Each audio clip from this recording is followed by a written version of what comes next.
There's no amount of money that can be too much to spend to save the life of a child that can be saved.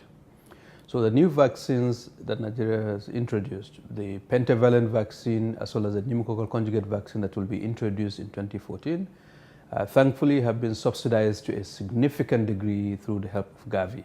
If you take the routine vaccines, the other vaccines aside, and you look at the new vaccines, pentavalent, as well as the pneumococcal conjugate vaccine, the projected cost for 2015, if there's phased introduction and full rollout for those two new vaccines, will amount to almost $208 million by 2015. Now, the entity that runs the Nigerian immunization program, its entire allocated federal budget for a year is not up to the 200 million that currently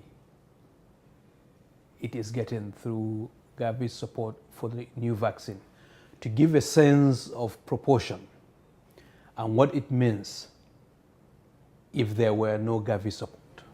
When Nigeria exits from eligibility from GAVI support, for it to continue to afford those vaccines for its children, it needs to have those vaccines at a price that is at least as competitive as GAVI or even lower. The graduation process for countries in GAVI structure is, I think, relatively untested waters. I think there's a lot we're going to observe on how things work. I think what GAVI is now starting to understand that this will be a very difficult process to manage. It is not an easy process to transition countries out of aid.